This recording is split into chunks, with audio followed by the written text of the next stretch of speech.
Halo Pak Dokter. Ya, oke. Oke, Ya, silakan Pak. ya. Jadi kita udah hidup bersama-sama dengan corona udah hampir berapa tahun? Adik-adik tahu nggak? Ingat nggak? Sejak kapan? Dua Maret. Kira-kira udah Maret. satu Satu tahun setengah. tahun lebih. Iya. Satu tahun setengah ya. 1 tahun 7 bulan udah dari Desember tahun lalu. Udah bosen nggak? Bosen ya nggak bisa ngapa-ngapain ya? Bosen banget, Pak. Bosan. Banget banget.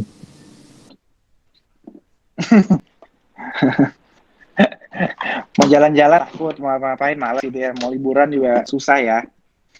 Nah, slide.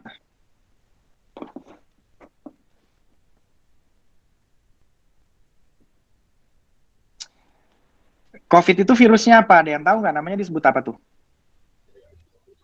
COVID-19, Pak. COVID kan nama penyakitnya. COVID-19 nama penyakitnya. Corona. Virusnya ada yang tahu? Ya, secara umum disebut corona, tapi nama virusnya itu SARS-CoV-2. Slide-nya bisa dimainin nggak? Bisa ditampilin nggak?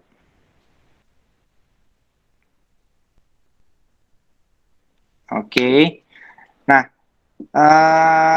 itu back. Terlalu cepat. Back lagi. Maju satu. Nah, itu gambar virus coronanya kalau dilihat dengan mikroskop elektron. Jadi sebenarnya virus corona itu banyak. Corona itu hanya apa ya, kayak nama grup gitu. Ini virus yang berbentuk seperti mahkota, karena itu dinamakan sebagai corona.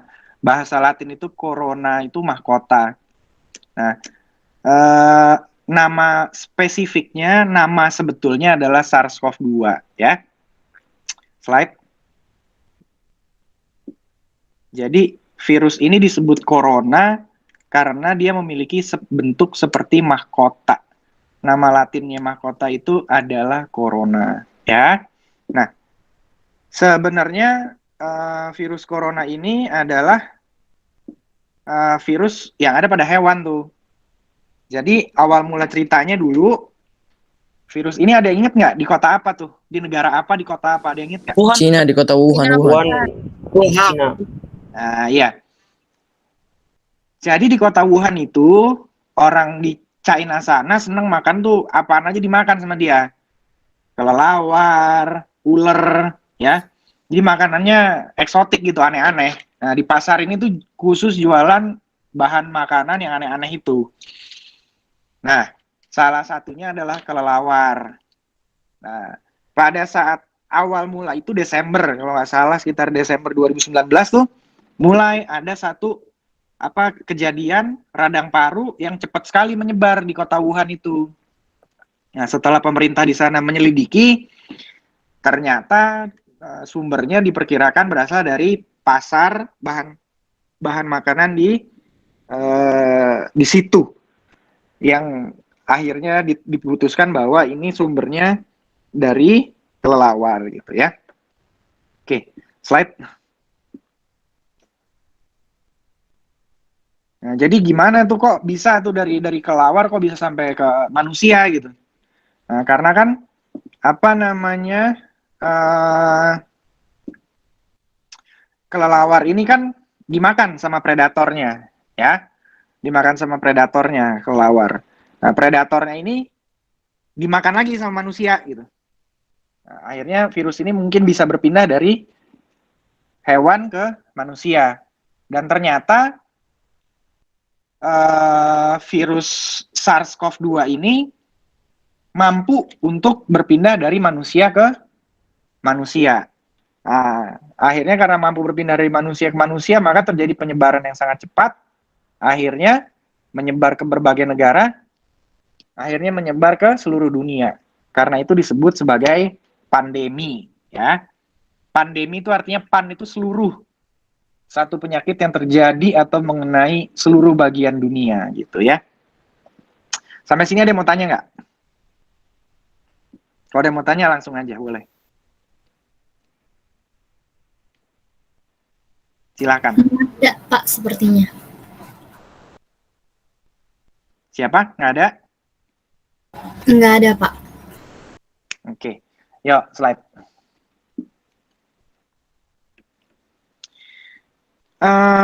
Ini kita ini data statistik. Sebenarnya ini slide saya buat penyuluhan COVID di Bank Mandiri beberapa bulan yang lalu, udah nggak update lagi nih. Nah, kalau sekarang di Indonesia ada yang tahu nggak udah berapa juta kasus di Indonesia total? Ada yang ngikutin beritanya nggak? 2 juta, ada yang ngikutin nggak? 2,5 juta. Kemarin Indonesia baru bikin rekor tuh kasus barunya. Ada yang baca-baca nggak? Atau nonton drama Korea doang tahunya? 2.615.000 Pak. Jadi, iya betul. Kemarin itu totalan sekitar 2.600.000-an, ya. Kasus barunya kemarin rekor tuh. Ada 47.899 kasus, ya. Nah, kasus aktifnya ada 407.709. Ini data dari websitenya COVID nasional, ya. Ini kasusnya lumayan banyak di Indonesia. Kamu bisa bayangin nggak? Adik-adik bisa bayangin nggak? Satu hari itu di seluruh Indonesia ada 47.000 kasus baru, ya. Nah, itu pertambahannya luar biasa tuh, mengerikan sekali, gitu ya. Kenapa mengerikan? Gue bilang, 47.000 orang Indonesia kan ada berapa juta orang Indonesia? Ada 200 berapa juta. Kalau kita lihat 40.000 kan kecil. Tapi kenapa menjadi sesuatu yang bermakna gitu? Karena 47.000 itu kemampuan rumah sakit di Indonesia, kemampuan tenaga medis untuk menangani dibandingkan jumlah kasus baru itu nggak sebanding gitu, nggak seimbang, ditambah akumulasi atau penumpukan jumlah kasus yang sudah ada sebelumnya, tuh ya. Itu kenapa sekarang kalau kalian baca berita, lihat-lihat di Instagram, lihat-lihat di TikTok, mungkin kalau udah ada yang lihat foto-foto rumah sakit di Indonesia tuh keadaannya mengerikan semuanya gitu, karena orang-orang sakit udah pada numpuk di tenda, nggak bisa masuk lagi, nggak dapat oksigen. Bahkan kalau ada dibaca sekalian berita, banyak yang meninggal saat isolasi mandiri gitu ya. Jadi kasusnya banyak sekali gitu. Ya, slide.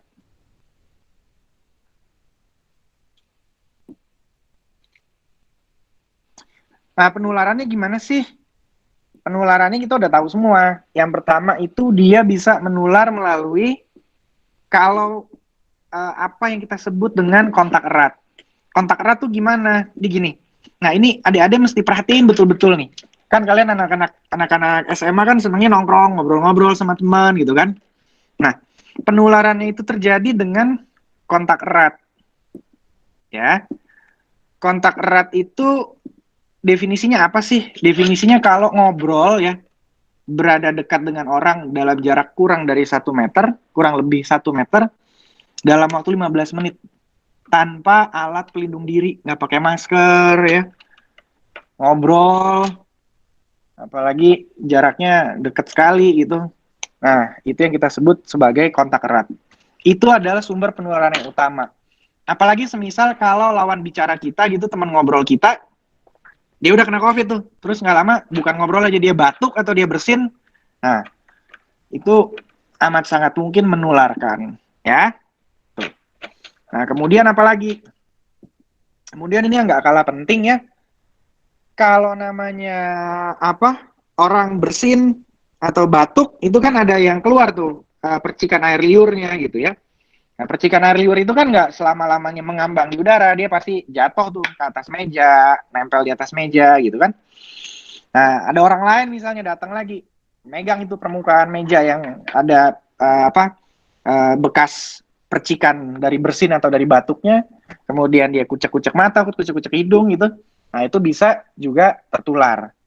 Nah, COVID adalah satu penyakit menular, maka supaya kita bisa terhindar dari COVID, yang paling utama yang wajib sekali harus kita ketahui adalah cara penularannya. Jadi adik-adik semua harus mengerti gimana cara menularnya COVID itu, ya. Karena dengan kita mengerti cara penularan COVID, maka kita akan mampu melakukan pencegahan supaya kita nggak tertular COVID gitu ya. Nah, sampai sini ada yang mau ditanya nggak? Saya, Pak. Ya, silakan ya. Makasih, Pak, untuk kesempatannya. Perkenalkan, nama saya Nania. Pak, ya, Pak, sama tanya ada 2 ya. Yang pertama soal yang kasus, kalau boleh tahu, Pak, ini kan kasusnya kan terus meningkat. Nah, kasus tuh termasuk dalam orang yang hanya positif toh, udah termasuk dalam kasus, atau masuk kasus tuh kayak yang meninggal dikurangin, terus yang sembuh dikurangin gitu. Atau gimana, Pak? Coba boleh tolong jelasin. Terus yang kedua, tuh, jadi penyebaran corona ini hanya lewat sentuhan ya, Pak? Atau lewat udara Oke. juga bisa? Nah, gini. Ya, saya jawab satu-satu ya, Nania ya. Nah, kalau kita berbicara angka, itu ada yang namanya angka kumulatif. Jadi dari sejak pertama kali COVID ada di Indonesia sampai sekarang, kumulatifnya 2 juta sekian tadi itu tuh. Itu namanya kasus kumulatif. Ada yang namanya insiden atau angka kasus baru. Nah, itu yang tadi 47.000 sekian. Itu yang angka baru, pasien-pasien yang baru diagnosisnya tegak per hari kemarin. Itu 47.000. Ada lagi angka kematian. Angka kematian itu total kumulatif berapa jumlah pasien yang udah meninggal dari sejak pertama kali COVID, ya. Nah, itu ada apa namanya pembagian istilah-istilah seperti itu. Itu. Udah kejawab belum? Oke, sudah, Pak. Terima kasih banyak. Oke. Kemudian yang kedua masalah penularan. Penularan nggak yang paling utama bukan melalui sentuhan, tapi melalui percikan yang keluar dari mulut atau hidung pasien pada saat berbicara atau pada saat berkomunikasi atau pada saat batuk atau pada saat pasien atau penderita COVID itu bersin. Itu yang paling utama sebenarnya. Tapi juga bisa menular ketika percikan batuknya, percikan bersinnya jatuh ke satu permukaan gitu ya. Nah, kemudian dipegang oleh orang lain itu memegang korek-korek hidungnya kah atau bagaimana. Nah, itu juga bisa menjadi sumber penularan gitu. Kira-kira terjawab, Nania? Oke, Pak, saya mau tanya lagi. Nah, tadi kan Bapak Boleh. bilang soal percikan ya, karena percikan ya, Pak, penularannya terutamanya ya, Pak. Terus ketika misalnya Iya. kita naik motor nih, Pak, terus kita kan pakai masker. Itu kan kita lewat kan banyak udara tuh, Pak. Itu boleh kita lepas maskernya atau tetap kita gunakan gitu? Ya, ini jawaban apa namanya berdasarkan keilmuan ya. Sebenarnya kalau kita naik motor sendiri, anginnya kan kenceng banget gitu. Ya, pakai masker ada bermanfaat nggak sih buat mencegah gitu? Kan tadi udah tahu jawabannya penularan kontak dekat dengan penderita kurang dari 1 meter selama lebih dari 15 menit. Kalau kita naik motor kan nggak seperti itu. Seharusnya kalau kita naik motor di udara terbuka gitu, perlu nggak sih pakai masker? Nggak perlu. Tapi aturan pemerintah kan mengatakan kita mesti pakai masker kemana-mana gitu. Jadi ya sebaiknya tetap pakai masker kalau naik motor. Kecuali kamu mau ditangkap razia sama polisi tengah jalan ya. Tapi kalau kamu tanya menular apa enggak kalau kita lagi naik motor, ya seharusnya enggak. Gitu. Kalau sendirian naik motor. Tapi kalau kamu goncengan sama temen ya tetap pakai masker, nggak boleh enggak, ya. Oke, makasih, Pak. Oke, kita bisa lanjut dulu. Ya, kita lanjut dulu ya.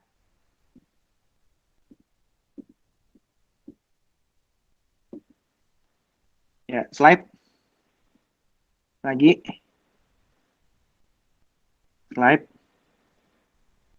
Lagi slide. Lagi slide. Nah, virus corona itu gimana sih cerita dia bisa menimbulkan penyakit gitu ya. Nah, jadi ketika virus corona ini dibatukkan atau keluar dari mulut seorang pasien, kemudian berpindah ke orang lain, maka virus itu masuk melalui saluran napas, ya. Nah, masuk ke dalam saluran napas, kemudian virus ini menempel pada permukaan saluran napas. Ya, menempel pada permukaan saluran napas, kemudian virus ini masuk ke dalam sel-sel saluran napas. Ya. Nah, kok bisa sih dia masuk?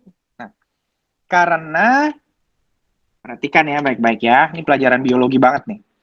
Karena pada permukaan virus corona ini dia mempunyai suatu bentuk tertentu ya yang membuat dia mudah untuk masuk ke dalam sel saluran napas dan sel paru manusia. Ya. Tujuannya ngapain virus corona ini masuk ke dalam sel saluran napas manusia? Tujuannya cuma satu, berkembang biak. Bertambah banyak. Ya. Nah, adik-adik coba kalau ini pertanyaan pelajaran biologi ya. Contoh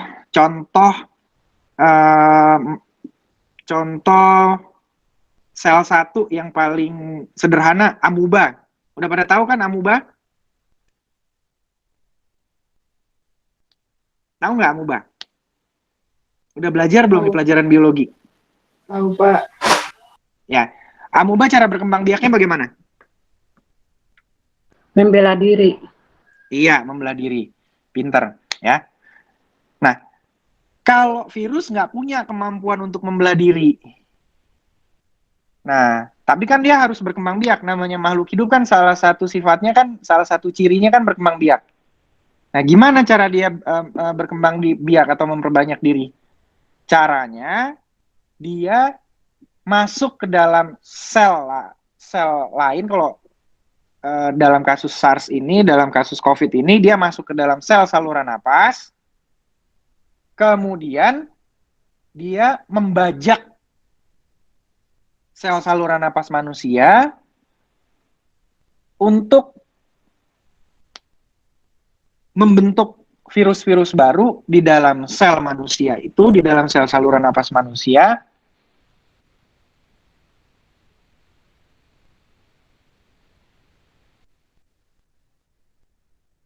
Sel-sel yang baru terbentuk itu keluar dari dalam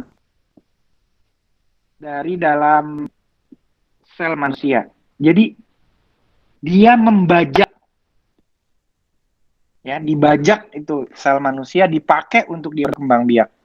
Akibatnya apa? Akibatnya namanya dibajak kan? Namanya dibajak, akibatnya selnya rusak. Sel manusianya rusak. Ketika sel-sel manusia rusak itu, akibatnya menyebabkan peradangan dalam tubuh manusia, akibatnya menimbulkan penyakit seperti yang kita ketahui, COVID-19 ini, gitu ya. Nah, itu namanya perjalanan penyakit. Perjalanan penyakit, ya. Nah, ada yang mau tanya nggak?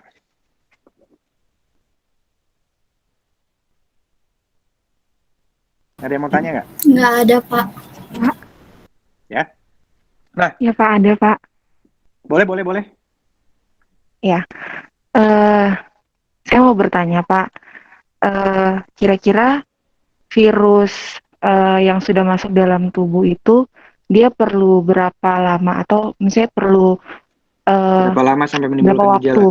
Iya, 2 bukan minggu Pak, inkubasinya. dia berkembang dalam Kalau membelah tubuh dirinya itu manusia cepat, kalau dia memperbanyak dirinya itu cepat sekali gitu.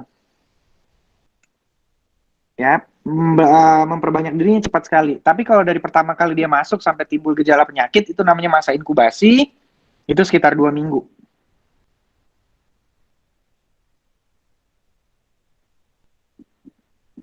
Udah terjawab, Ibu? Oh iya Pak, sudah Pak. Terima kasih. Oke. Ada pertanyaan lain? Ada, Pak. Boleh? Kan seperti banyak yang dibilang, katanya virus yang kali ini tuh yang lagi rame ini tuh katanya dia kayak lebih parah gitu daripada yang tahun lalu. Apakah itu memang benar atau bagaimana, Pak? Ya. Nah, jadi tadi saya udah jelasin tuh bahwa apa namanya virus itu eh, memperbanyak dirinya di dalam sel manusia. Ini sebenarnya biologi banget ya. Nah, jadi untuk dia memperbanyak diri itu teman-teman adik-adik ini udah belajar belum di biologi ada yang namanya DNA atau RNA, kode genetik. Sudah ada, Pak. Sudah pernah. Udah pernah kan ya? Nah, jadi gini, kode genetik itu misalnya gini, kalau di dalam virus ini kodenya 1, 2, kayak PIN aja lah, kayak PIN handphone. Perumpamannya kayak PIN handphone ya. Kalau 1, 2, 3, 4, 5, nanti dia akan membentuk tangannya virus yang bentuknya tertentu gitu misalnya. Anggaplah bentuknya seperti pukulan bola kasti gitu ya tangannya.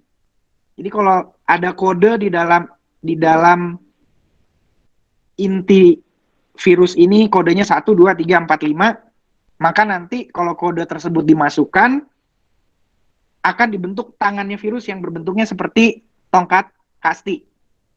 Tuh, ya.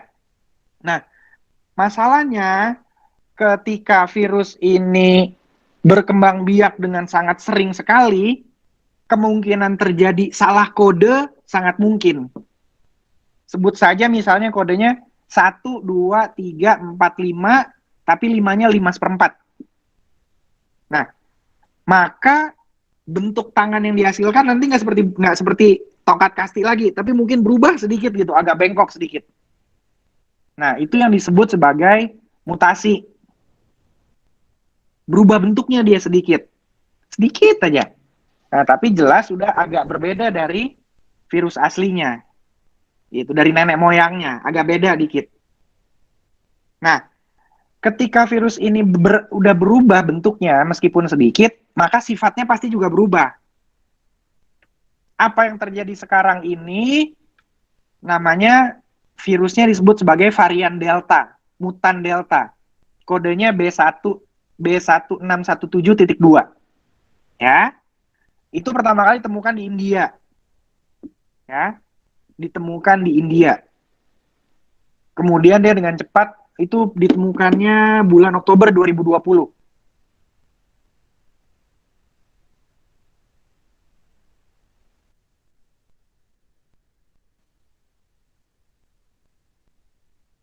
Sekitar bulan Juni ini. Terus yang varian Delta ini memang lebih cepat menular.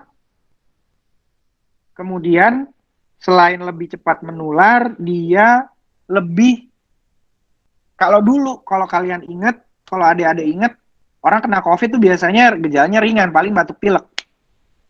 Tapi kalau sekarang kena COVID itu beda. Sebagian besar sesak napas. Dan bahkan banyak yang meninggal. Jadi virus yang varian Delta ini menimbulkan resiko untuk pasiennya mengalami gejala yang sedang dan berat 2 kali lipat lebih besar daripada virus yang aslinya. Itu. Kira-kira udah terjawab belum? Sudah, Pak. Sudah. Oke. Kita bisa lanjut ya? Ya. Oke. Iya, slide. Nah, kita berbicara gejala dulu ya, gejala penyakit. Gejalanya tuh bervariasi sekali, ya. Mulai dari, kenapa sih penyakit ini menjadi sangat berbahaya sekali? Karena dia mulai dari tanpa gejala sama sekali sampai dengan meninggal. Jadi variasinya luas sekali. Berbeda dengan orang kalau kena influenza, virus flu influenza. Orangnya pasti batuk, pilek, demam gitu ya. Udah pasti begitu. Nah, kalau COVID ini menyebalkannya dari tanpa gejala, pasti dulu sering dengar istilah OTG kan ya, benar nggak? Orang tanpa gejala. Nah, jadi variasi penyakit ini dari OTG tanpa gejala sama sekali sampai dengan meninggal. Makanya kalau orang OTG kan dia bisa berkeliaran kemana-mana. Gitu. Dia nggak sadar dirinya sakit. Sementara kalau orang lain kan udah batuk pilek, ada nyeri menelan kan langsung di swab gitu misalnya. Tapi kalau OTG kan dia nggak tahu dia bawa penyakit. Nah itu yang paling penting nanti saya jelasin. Nah jadi gejala kliniknya yang khas apa aja? Dia pilek, batuk, beringus, batuknya biasanya tanpa dahak. Nah ini yang agak khas adalah gangguan penciuman. Nggak mampu pasiennya nyium, hilang.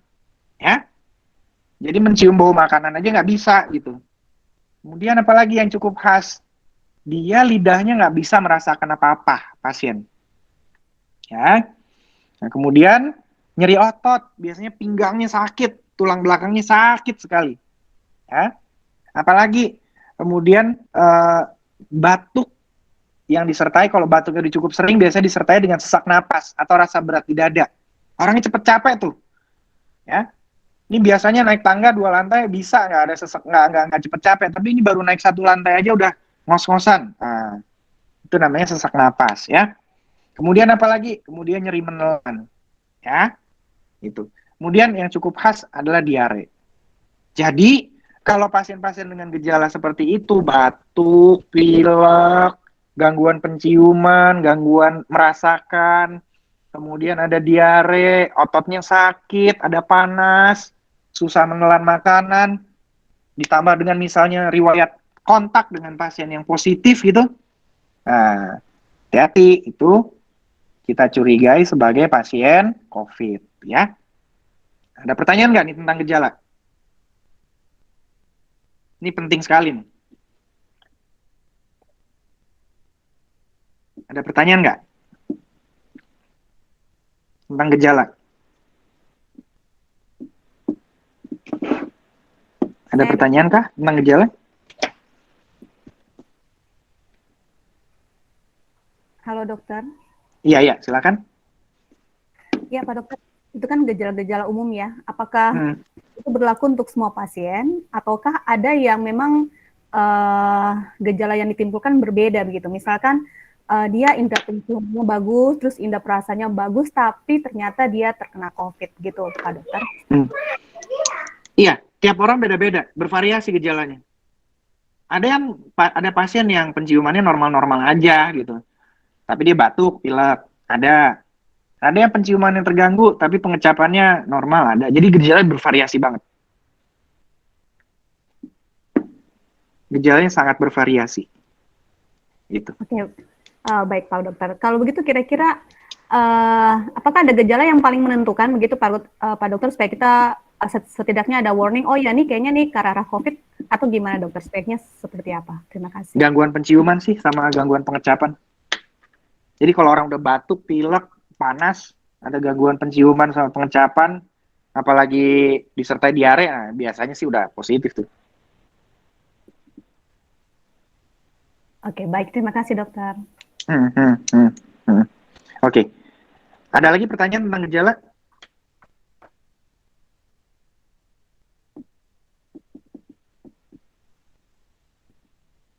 Ada lagi pertanyaan tentang gejala? Oke, kita lanjut dulu ya. Nah, kemudian gimana cara pemeriksaannya? Cara pemeriksaannya itu pemeriksaan penunjang bisa dilakukan. Yang paling penting adalah PCR. Ya, PCR, swab PCR. Swab itu sekarang yang bisa dilakukan swab antigen dan swab PCR. Ya, diagnosis pastinya dilakukan dengan PCR. Ini penting nih, diagnosis pastinya dengan PCR. Kalau swabnya hanya antigen, itu belum tentu dia positif COVID. Ya, kenapa? Karena positivitasnya paling cuma 20%. Artinya, dari 10 orang yang diswab antigen, kalau dia positif, yang memang benar-benar COVID cuma 2 orang. Kira-kira gitu. 20%-an lah. Ya. Nah, jadi diagnosis pastinya hanya dengan PCR. Nah, tapi kalau pasiennya punya gejala seperti tadi, batuk, pilek, nyeri menelan, kemudian swab PCR kan sekarang susah. Ya, di swab antigen misalnya cuma dapatnya antigennya positif. Kemudian dari foto dadanya, dari foto ronsennya kelihatan ada tanda-tanda radang paru. Nah, itu bisa kita tegakkan diagnosis sebagai COVID. Tapi yang perlu saya garis bawahi, diagnosis pastinya hanyalah dengan PCR, swab PCR, ya. Oke. Ada yang mau tanya nggak sampai diagnosis? Ada Pak. Boleh. Apakah ada kemungkinan misalnya kalau swab antigennya itu negatif, tetapi swab PCR-nya itu positif? Apakah ada kemungkinan begitu? Ada. Ada kasus-kasus yang kayak gitu kok. Ada. Makanya kalau antigen negatif, antigen saya negatif, itu jangan seneng dulu. Itu dia kenapa sekarang kebijakan kalau mau keluar kan mesti PCR. Gitu. Itu dasarnya itu. Karena ada swab antigen yang negatif, ternyata di PCR positif. Ada itu. Gitu. Terjawab? Terjawab Pak. Oke. Ada pertanyaan lain? Saya, Pak.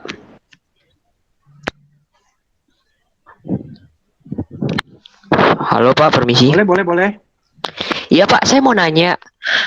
Apakah ketepatan dari rapid itu sama tepatnya untuk menentukan positif dan negatif sama dengan swab atau tidak, Ayo, Pak? silakan.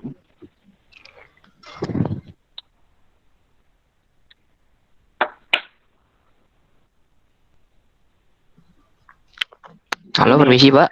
Rapid itu ada dua jenis. Rapid antibody dan rapid antigen.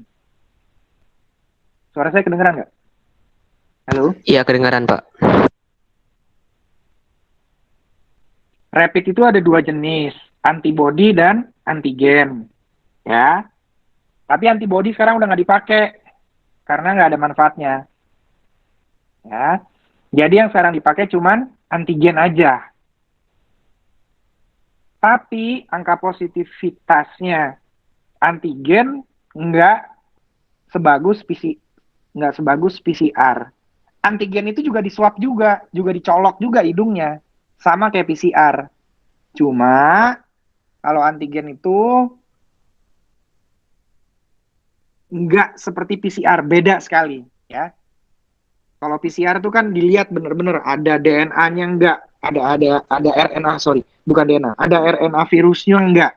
Jadi sangat khas sekali, sangat spesifik. Beda dengan antigen gitu. Tapi cara pemeriksaannya sama-sama dicolok juga hidungnya gitu. Jadi antigen tuh nggak bisa menggantikan PCR. Baik, terima kasih, Pak. Ada pertanyaan lain lagi? Ada Pak Dokter, perkenalkan saya Grace dari kelas 11 dari kelas 12 IPS. Pertanyaan saya begini Pak Dokter, tadi kan Pak Dokter bilang kalau rapid antibody tidak digunakan lagi karena tidak bermanfaat. Kalau begitu kenapa sejak awal digunakan rapid antibody? Kemudian apa perbedaan dari rapid antibody dan rapid antigen? Iya.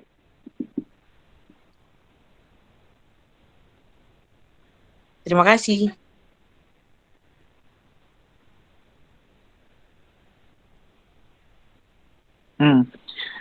Iya. Jadi namanya ilmu kan berkembang terus. Penyakit ini kan umurnya masih belum nyampe 2 tahun nih. Semua dokter-dokter, semua ahli-ahli juga masih kenalan sama penyakit ini. Itu ya. Nah, kemudian kenapa dulu adanya rapid antibody? Karena pada awal-awal tahun lalu itu perkembangan ilmu pengetahuannya hanya baru sampai di situ. Ya. Nah, antibody itu apa sih gitu? Antigen itu apa? Ini biologi beneran nih, ya. Nah, antibody itu adalah suatu zat di dalam badan yang mampu mengikat si virus. ya, supaya kemudian dibunuh oleh sel-sel pertahanan tubuh. Ya, itu namanya antibodi. Ya. Nah, antibodi ini dia seharusnya spesifik atau sangat khas untuk virus tertentu. Tapi kalau kalian simak tadi penjelasan saya di awal, virus yang corona ini banyak, nggak cuma satu jenis aja. Jadi antibodinya nggak bisa terlalu spesifik untuk corona yang jenis SARS-CoV-2. Ya. Nah, misalnya gimana? Kalau antibodinya dia bisa mendeteksi virus corona yang lain, maka pada pemeriksaan rapid antibody itu dia positif juga gitu. Jadi dia nggak bagus sama sekali gitu, nggak khas, nggak spesifik untuk mendeteksi antigen. Nah, sedangkan kalau rapid antigen itu dia udah cukup spesifik, artinya lebih baik daripada rapid yang antibody. Antigen tuh apa? Antigen tuh gini. Antigen tadi saya ceritakan bentuknya virus corona ini seperti mahkota. Ya. Tonjolan-tonjolan di mahkota itulah yang disebut sebagai antigen. Jadi suatu bentuk yang sangat amat khas dari virus SARS-CoV-2 ini, itulah yang disebut sebagai antigen. Perumpamaannya gini ya, perumpamaannya manusia kan punya mata. Monyet kan juga punya mata, tapi matanya monyet sama matanya manusia kan beda. Nah, jadi antigen ini juga beda, khusus spesifik bentuknya. Kalau tonjolannya si SARS-CoV-2, beda tuh nanti dengan tonjolannya SARS-CoV-1. Nah, tonjolan SARS-CoV-2 itulah yang disebut sebagai antigen. Itulah yang dideteksi pada rapid antigen, makanya dia spesifik sekali gitu. Ya, itu agak mendalam sedikit ilmunya, agak biologi sekali. Kejawab nggak kira-kira?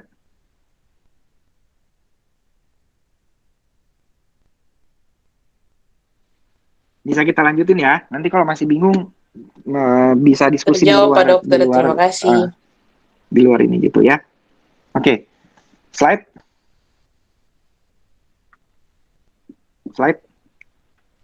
Lagi terus. Oke, ini lewat dulu. Lewat. Nah, kita masuk ke pengobatan ya. Oke. Nah, jadi tadi saya udah bilang bahwa pengobatan ini kan bervariasi, gejala penyakitnya bervariasi dari tanpa gejala sampai meninggal pasiennya, ya. Nah, jadi COVID itu kenapa sih bisa sampai bikin orang meninggal? Karena dia benar-benar ketika si virus COVID ini berkembang biak di dalam sel saluran napas, itu benar-benar merusak sel saluran napas dan benar-benar merusak sel paru. Akibatnya, paru yang tadi fungsinya untuk mengambil oksigen dan membuang karbon dioksida, akibatnya fungsinya terganggu. Akibatnya apa? Akibatnya oksigen nggak bisa masuk ke dalam darah.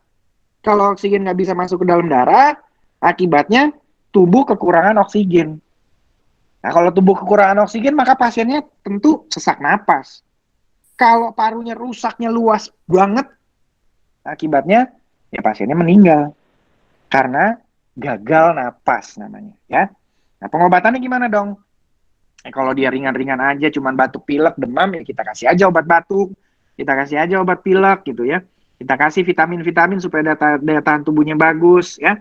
Kalau dia demam, ya kita kasih aja obat demam gitu. Nah, tapi kalau dia udah sesak napas, tentunya kita harus memberikan oksigen ya. Kebutuhan oksigen juga harus kita ukur, harus kita tentukan seberapa banyak oksigen yang dia butuhkan supaya tubuhnya tidak kekurangan oksigen. Kalau sesak napasnya berat sekali, tentunya harus dilakukan pemasangan alat bantu napas. Itu yang kalau sering kalian baca di koran-koran, di berita, di Instagram apa. Nah, itu yang disebut sebagai alat ventilator. Ketika pasiennya sudah sesak napas berat dan dia nggak mampu bernapas sendiri, kemampuan bernapasnya diambil oleh suatu alat yang namanya ventilator, gitu. Ya, kira-kira begitu pengobatannya. Tapi kalau dia ringan-ringan aja, ya tentunya bisa isolasi mandiri, nggak perlu dirawat. Cuman kita kasih obat-obat vitamin, kita kasih obat demam, kita kasih obat batuk. Tapi ketika napasnya udah mulai cepet, ketika dia sudah mulai merasakan berat dadanya, ketika dia mulai cepet lelah, mulai cepet capek, nah itu kita harus rawat. Gitu ya. Ada pertanyaan nggak?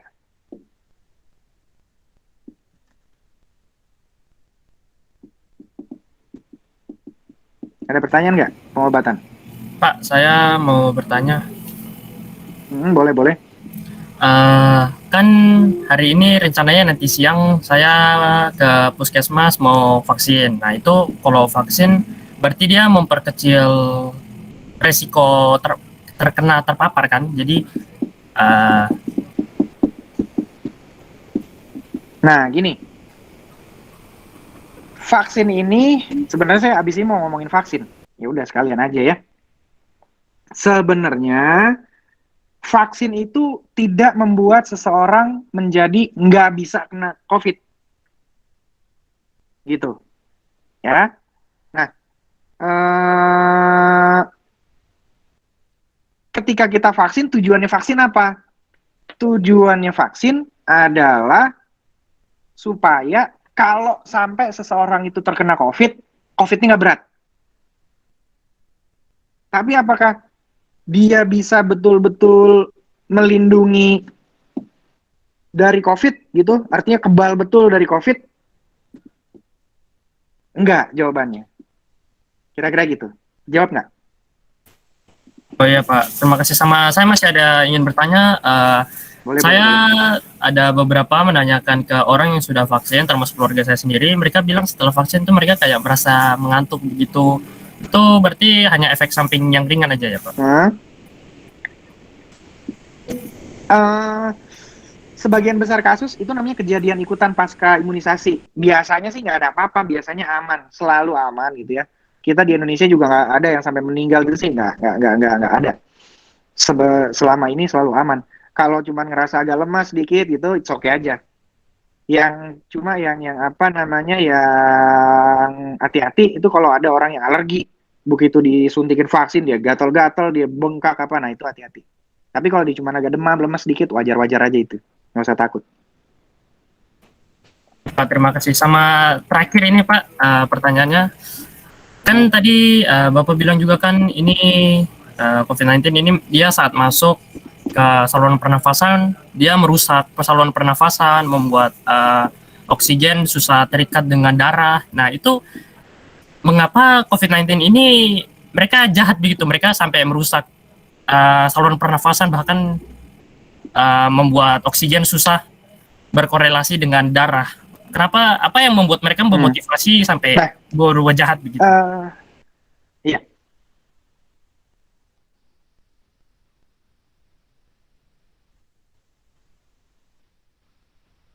Ya, jadi gini, ketika virus ini sampai di sel-sel saluran napas, akibatnya dia kan masuk tuh ke dalam, dibajak.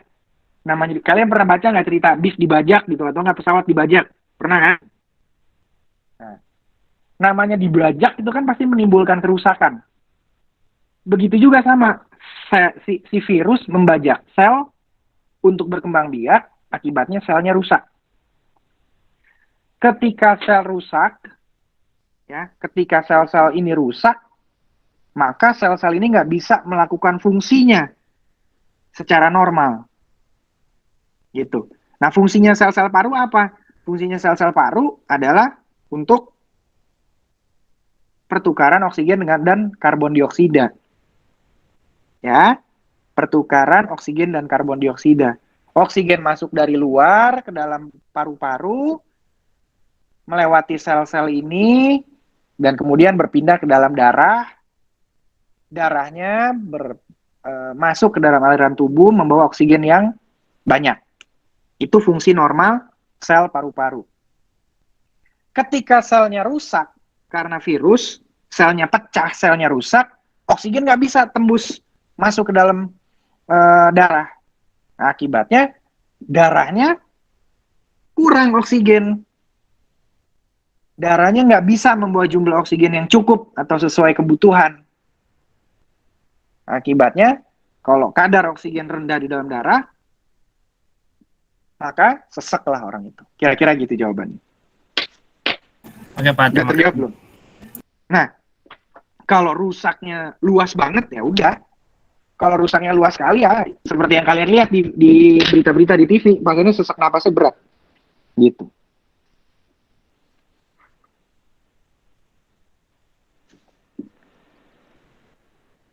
Ada pertanyaan lagi? Saya Pak. Ada Pak. Boleh. Ada. Oke, silakan. Stefanus, Saya boleh? ada 2 pertanyaan sih Pak.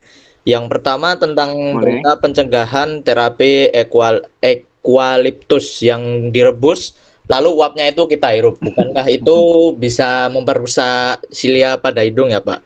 Lalu yang kedua, tentang obat, saya melihat beberapa orang yang dirawat di rumah sakit itu biasanya mengonsumsi obat. Apakah itu obatnya bisa dikurangi tergantung gejalanya, dan apakah itu obat saja atau termasuk vitamin? Begitu Pak, terima kasih. Nah, jadi gini, kalau minyak kayu putih di uapnya dihirup segala macam tuh iritasi, nanti saluran napasnya lecet, jangan ya, nggak ada manfaatnya kok. Ya, nggak ada manfaatnya itu. Nggak benar bahwa belum ada penelitian sama sekali bahwa pakai uap minyak kayu putih bisa membunuh virusnya dan lain-lain. Nggak ada. Yang ada kalau dihirup-hirup itu pedes tuh saluran napasnya. Coba deh, kalau nggak percaya, malah tambah batuk nanti. Ya, saya nggak menyarankan hal itu gitu. Ya. Nah, kemudian kalau masalah pengobatan, tentunya kalau kasusnya ringan-ringan aja sih kita nggak perlu pakai antivirus lah. Ya. Tapi kalau dia gejalanya udah cukup berat, ya pasti kita berikan antivirus. Jadi, obat-obat apa yang dipilih oleh seorang dokter dalam menangani kasus COVID tentunya bervariasi tergantung gejalanya. Apakah dia ringan, apakah dia sedang, ataukah dia berat gitu. Ya, udah terjawab? Oh ya Pak, terima kasih Pak. Oke.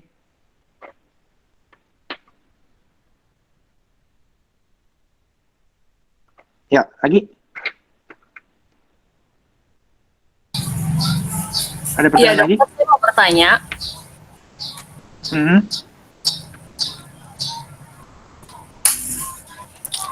Silakan. Tentang penggunaan masker yang benar. Ini kan masker itu kan salah satu pencegahan terbesar.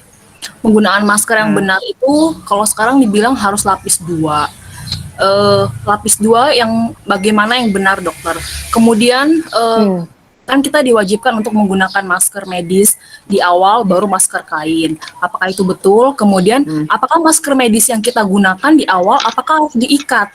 Soalnya saya lihat dari video-video yang tersebar gitu katanya harus diikat. Terima kasih dokter. Ya, masker itu kalau yang saya saranin sih pakai KN95 lah. Kalau susah nyari KN95, pakai masker medis di double 2 boleh. Intinya gimana sih yang benar gitu ya? Ini, saya contohin ya. Ini masker biasa nih, ya. Ini masker biasa. Ini KN95 nih, ya. Ini kalau saya double. Yang benar itu kadang-kadang orang udah pakai KN95 juga nggak benar dia. Kenapa?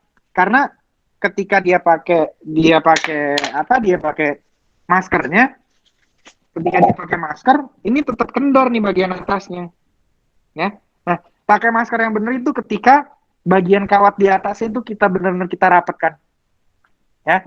Jadi pakai masker benar itu ketika kalau kita ngomong tuh maskernya, ketika kita bernapas maskernya kehirup ke dalam, itu udah bagus tuh, ya. Contohnya, enggak, kalau saya napas kan dia ketarik ke dalam, nah itu udah bagus ya. Jadi paten betul dia, ya. Tapi kalau pakai masker ininya longgar-longgar, bagian atasnya masih ada celah, yang mau pakai masker N95 juga salah itu. Jadi pada intinya pemakaian masker itu kita anggap benar ketika dia sudah menutup rapat dengan baik, ya. Itu. Apakah sekarang disarankan pakai masker double? Ya, double aja. Saya juga double nih, tuh, ya. Pakai masker biasa di dalam, N95-nya di luar, gitu. Terjawab nggak? Oke, dokter, makasih. Ya, makasih.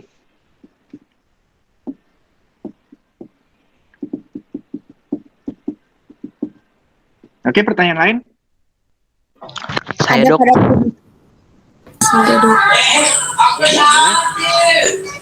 Ini yang tentang vaksin, Dok, maksudnya kan ada dibilang kalau buat vaksin tuh apa buat orang alergi atau orang yang penyakit bawaan itu tidak boleh, itu kenapa? Itu ya. Nah, gini. Vaksin itu yang nggak boleh tuh ibu hamil, jangan vaksin ya. Atau orang yang punya riwayat alergi berat, nah itu kita harus hati-hati. Contohnya apa alergi berat? Baru kena udara dingin atau kena debu aja udah bersin-bersin, batuk atau nggak bentol-bentol dia. Nah itu hati-hati. Misalnya ada riwayat alergi makanan yang berat, baru kena udang sedikit aja atau kena daging ayam atau daging sapi apapun itu bengkak-bengkak gatal-gatal. Nah, itu kita harus hati-hati sekali, kita pertimbangkan betul. Tapi bahwasanya pada anak di atas usia 12 tahun yang nggak ada masalah apa-apa, bahkan sampai pada pasien, pada orang-orang tua, sekarang vaksin semuanya. Kenapa? Karena sebagian besar kasus yang berat dan kasus meninggal terjadi pada orang-orang yang belum melakukan vaksin, ya. Tapi kalau ada penyakit berat, misalnya apa? Gula yang belum terkontrol, atau penyakit tiroid, atau alergi berat, atau misalnya penyakit-penyakit autoimun seperti lupus, ya kita harus berhati-hati. Tapi kalau misalnya, aduh saya punya sakit asma, boleh nggak vaksin? Boleh, asal asmanya terkontrol. Aduh saya pernah ada riwayat TB paru, boleh nggak vaksin? Boleh, asal TB-nya udah selesai. Atau setidaknya sudah menyelesaikan fase awal pengobatan 2 bulan. Ya, kira-kira gitu. Atau pasien HIV misalnya, boleh nggak divaksin? Boleh, asal udah menjalani pengobatan HIV-nya dengan baik, kondisinya stabil, boleh. Terjawab nggak? Oke, ada pertanyaan lain? Jadi jangan takut vaksin ya. Justru pada kasus-kasus yang berat dan meninggal itu pada orang-orang yang belum divaksin. Jadi vaksin, nggak ada alasan, aduh takut vaksin. Nggak usah takut, saya udah divaksin 2 kali. Kalau mau vaksin yang ketiga, keempat, nanti ada lagi buat kita tenaga kesehatan, dokter-dokter sama perawat, saya vaksin lagi. Gitu. Ada pertanyaan lagi? Iya, Dok. Saya mau bertanya, Dok. Dok, bolehkah orang yang pernah kena COVID, udah positif COVID, bolehkah dia ikut vaksinasi, Dok? Boleh. Baik, Dok. Terima kasih. Dengan catatan biasanya sih kita 2-3 bulan di atas selesai negatifnya ya. Boleh, vaksin boleh. Oke, Dok. Terima kasih. Ada pertanyaan lain? Ada, Dok, saya, Dok. Ada, Pak Dokter. Iya. Nick boleh. Oh ini Pak, maksudnya Leslie. Kalau misalnya kita lagi positif, vaksin bisa boleh atau enggak itu? Apa positifnya? Positif apa? Positif PCR. Iya. Ya nggak boleh, jangan vaksin kalau lagi positif nggak Oh boleh. iya, siap. Makasih, Dok. Jangan. Iya. Siapa lagi tadi, Leslie? Iya Pak Dokter, saya punya 2 pertanyaan. Pertanyaan yang pertama itu kalau misalnya seseorang positif COVID, itu sempat dikasih kayak cairan antivirus gitu, Pak Dokter. Itu fungsinya apa ya, Pak Dokter? Ulang. Ketika seseorang terkena COVID, positif COVID. Nah, itu saya pernah dengar dia dikasih kayak cairan antivirus gitu, Pak Dokter. Itu kira-kira fungsinya untuk apa ya, Pak Dokter? Ini. Sama pertanyaan yang kedua, ketika misalnya orang itu sudah terkena COVID, kemudian lari ke paru-paru, terus dikasih obat, minum vitamin, pokoknya makanan-makanan yang bergizi, itu apakah punya akan kembali sehat, kembali pulih, atau sudah tidak bisa kembali gitu, Pak Dokter? Nah gini, itu tadi yang saya jelasin, milih obatnya tergantung derajat berat penyakit. Kalau dia ringan aja tanpa gejala ya nggak paling kita kasih vitamin.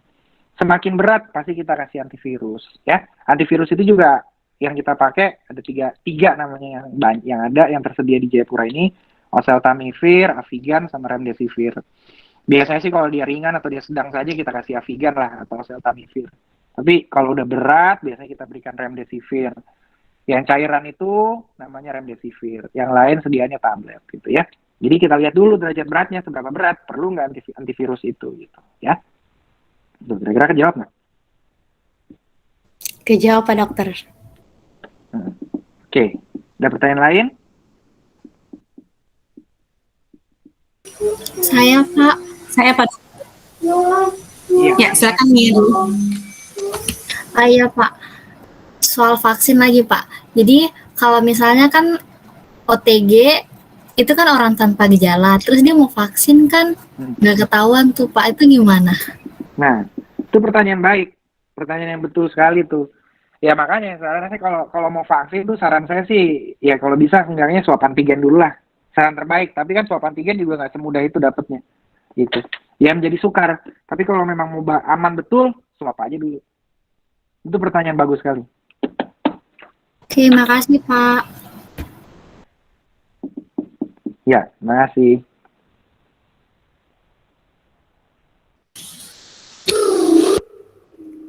Siang, Oke, Pak ada Dokter. pertanyaan lagi? Ya, saya mau bertanya Pak. Boleh. Ya Pak, kaitannya dengan jenis-jenis vaksin Pak yang ada gitu.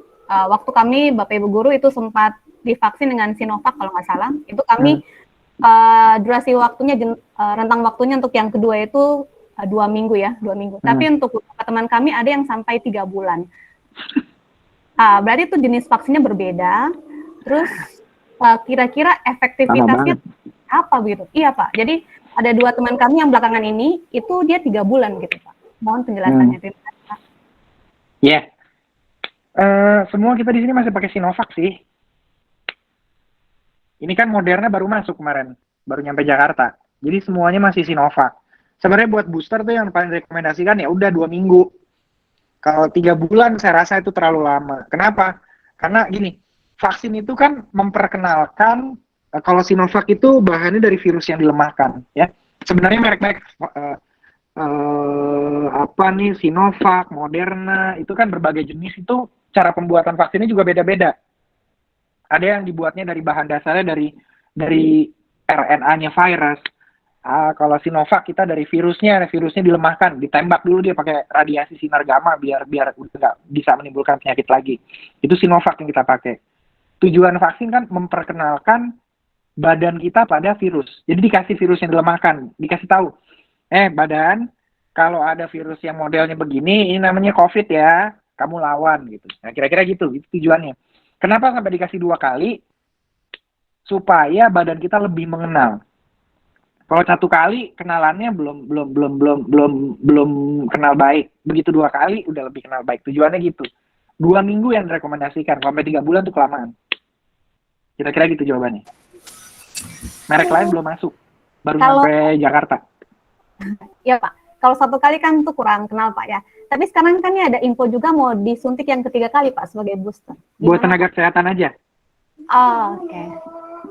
Ya Pak, berarti kami enggak ya Pak? Belum dulu mungkin. Buat tenaga kesehatan dulu. Karena kita udah banyak yang tumbang nih. Oke Pak, ya terima kasih Pak Dokter. Iya, terima kasih. Permisi Pak Dokter. Silakan. Pak Dokter tadi belum jawab pertanyaan saya yang satunya Pak Dokter. Yang mana tuh? Yang itu Pak Dokter, kalau misalnya seseorang terkena COVID, terus larinya ke paru-paru, terus dikasih obat, dia minum vitamin, pokoknya makan makanan yang bergizi. Apakah paru-parunya akan kembali seperti semula atau gimana Pak Dokter? Ya, kalau dia ringan-ringan aja sih, nggak sampai ada radang parunya gitu, biasanya balik normal aja, nggak ada masalah. Cuma kalau pada kasus-kasus sedang atau berat yang memang sudah ada parunya sampai rusak atau gangguan, biasanya ada bekasnya di paru-paru, ada sisa kerusakannya. Ya, biasanya.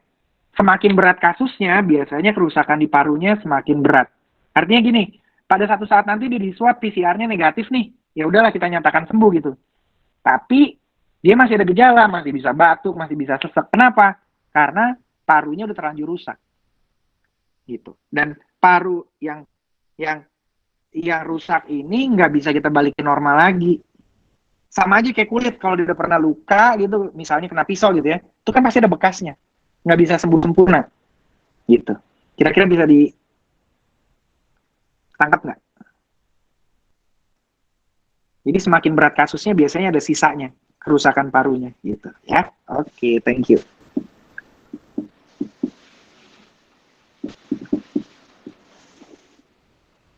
Ada pertanyaan lagi?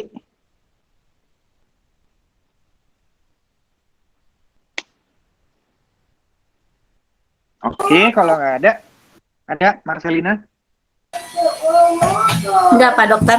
Saya hanya mau info, ini tuh sebenarnya karena lewat ya waktunya, tapi karena begitu, jadi ya boleh berlanjut, tapi tergantung Pak Dokter sendiri kalau mau diselesaikan dulu, silakan. Ya, nah itu dia, aku mau closure. Jadi pesen kesimpulannya apa? Kesimpulannya COVID ini benar-benar ada ya. Kalau orang bilang ini hoax, konspirasi, yang enggak. Kalau mau lihat COVID tuh cari aja di rumah sakit, banyak kok. Lihat aja tuh di depan rumah sakit Profita tuh tenda banyak. Di dalam tenda tuh positif semua. Ya. Di Dok 2 juga banyak sekali. Hari ini aja kita ngeliat 45 pasien. Apalagi di Bayangkara. Dan setiap hari ada orang yang meninggal gitu. Gimana itu bisa dibuat atau disebut sebagai sesuatu yang hoax kalau dicolok lubang hidungnya, diperiksa PCR dan hasilnya memang ada gitu. Itu kan bukan sesuatu yang ngadi-ngadi gitu ya. Jadi pesan moralnya nomor 1, COVID itu bukan hoax. Itu sesuatu yang ada ya. Pesan moral yang kedua, patuhilah protokol kesehatan. Pakai masker, jaga jarak dengan orang. Kalau nggak perlu keluar rumah nggak usah. Bawalah hand sanitizer kemana-mana dan cuci tangan yang rajin. Nah, ini penting nih, anak-anak SMA ini kan seneng nongkrong-nongkrong nih, sering nongkrong-nongkrong sama temennya gitu. Namanya kalian masih muda gitu, umurnya baru 15, 16, 17 tahun, daya tahan tubuh kalian yang masih bagus, apalagi sering olahraga dan lain-lain misalnya. Kalau kamu ketularan penyakit abis nongkrong gitu, main basket atau main futsal sama teman-temannya, pulang ke rumah bawa penyakit, badan kamu kuat, kamu nggak ngerasa apa-apa, mungkin kamu cuma batuk sedikit, bersin-bersin, pilek. Tapi ketika kamu pulang, di rumah ada orang tuamu yang punya penyakit lain, misalnya kencing manis, atau punya penyakit jantung bawaan, orang tuamu bahaya kalau kena. Bisa menjadi gejala sedang atau berat, gitu. Jadi, untuk anak-anak SMA ini, kalian saya himbau adik-adik, tolong, ya memang kalian, anak-anak seumuran kalian tuh kan kepengennya bersosialisasi, nongkrong apa, dan lain-lain. Ya, tapi tolong, mengerti, kalian harus sayang sama orang tua kalian di rumah. Jangan kalian egois dengan jalan-jalan untuk mana nongkrong sama teman-teman, pulang nanti bawa penyakit ke rumah ya. Tolong protokol kesehatan dipatuhi. Kemudian pesan yang nomor 3 yang terakhir adalah vaksin. Jangan takut untuk vaksin, harus divaksin kecuali memang ada penyakit tertentu yang membuat sampai nggak bisa divaksin ya. Pesan yang keempat, diawasi orang-orang di sekitar, baik di rumah ataupun teman-teman. Kalau yang punya gejala, segera rujuk ke puskesmas terdekat. Atau kalau memang gejalanya sedang atau berat, rujuk ke rumah sakit. Sarankan untuk rumah sakit segera. Kira-kira gitu. Terima kasih, semoga bermanfaat.